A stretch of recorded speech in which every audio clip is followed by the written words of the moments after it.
Hey guys, what's up? It's Isaac here, and today I wanted to basically do this video to start a new series on the channel called Pros and Cons, where basically we're going to be highlighting pros and cons of a specific product.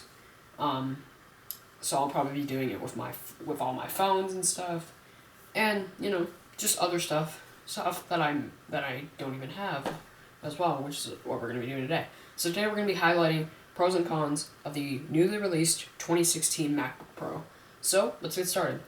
So the new MacBook Pro has a lot of hype around it. You can't deny it. But it's not perfect. So, pros. So pro number one is definitely all the configurations you can get. So it comes in a 13-inch and a 15-inch. And I really like that because some people don't want the bigger size. And some people have like smaller bags and just stuff like that, so it's easier for them to fit like a smaller size inside. But if they want the bigger size, they can have that. Pro number two is the brand new space gray color. Now in addition to the standard silver that has always come on the MacBook Pro and other MacBooks, there's now a space gray option, which I think is awesome. It looks really good, and I definitely recommend the space gray. But not everybody has the same opinion, of course. But it's definitely an option. I really think it looks good. So pro number three, is the new keyboard. So unlike the last year's MacBook Pro, which had the scissor mechanism, like all MacBooks have had in the past, this now has a butterfly mechanism, just like the 12-inch MacBook. So, as you know, the 12-inch MacBook was released early last year, or no, it was sometime in 2015, or no, it was early 2016 that they released the one they have now. And the butterfly mechanism had a lot of hype around it. It worked really well, and it felt like you weren't even typing on it, but you are. So that's pretty cool. And they've now copied that over to the new MacBook Pro. Now, the difference between the 12-inch MacBook and the MacBook Pro is the MacBook Pro feels like it has a little bit more travel to those butterfly keys than the 12-inch MacBook, but that's not really a problem.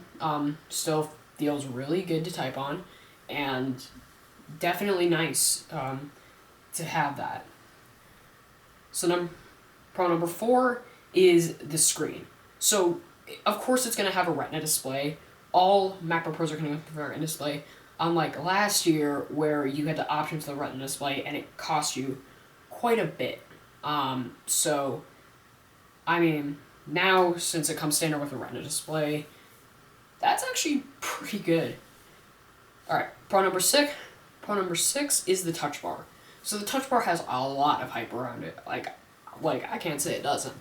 And the Touch Bar basically is an OLED strip above the keyboard that basically you can have shortcutted keys like volume, brightness, power, and you can even set up Touch ID on it, so that's pretty cool. And you can use it for Final Cut Pro, typing, shortcuts. It's just really sick. I think it looks awesome. I recently got to test it last time I went to the Apple Store. So pro number seven is probably just the usability. It's really fast with the new Intel i7 updated. It's just really fast, and it may not be the best computer for gaming, but it's still okay. And just for like internet browsing and document spreadsheets and editing on Final Cut Pro, which I hope to do soon, that's definitely really what you need. So now let's move on to the cons. Now there aren't a lot of cons, but the Mac Pro isn't perfect. Nothing's perfect, but yeah. So con number one is the ports. So as you know, with the 12-inch MacBook, they got rid of all the ports, the USB ports, Thunderbolt ports, and SD card readers. stuff like that, Ethernet, and stuff like that. And all they put on the 12-inch MacBook was a single USB Type-C port and a headphone jack. That's it. And they've carried that over to the new Macbook Pro with either two USB Type-C ports on the base model or 4 USB Type-C ports with touch bar. It depends on what your model you get, and a headphone jack. But at least it does have a headphone jack. iPhone 7. Yeah. But anyways, that's still kind of a big deal because, you know, you have to connect, you have to have adapters now, and it's just a pain kind of. Because adapters, it could cost you a half the amount. I mean, it kind of depends on what brand you get. I would probably just get the Apple generic. I mean, not generic, genuine. Sorry. Just because, like, I don't really want an aftermarket brand and, you know, just all that. So con number 2 is the price. So the price is, I mean, you can't say it's not worth it. It's definitely worth it, but the amount of money is a little nuts. So for the base model 13-inch without touch bar, doesn't matter what color you get, doesn't matter what processor you get, it's gonna run you about $1,500, and I mean, I can't say that's not money well spent, but you know, you're just gonna have to save up a lot. And if you get and it also doesn't, and it's also the same for the 13-inch with touch bar. Doesn't matter what 13-inch you get, it's gonna run you about $1,500. And if you get the 15-inch, it's gonna run you about $2,000, which is just crazy for a laptop, and that's even $1,000 more than the MacBook Air. Yeah.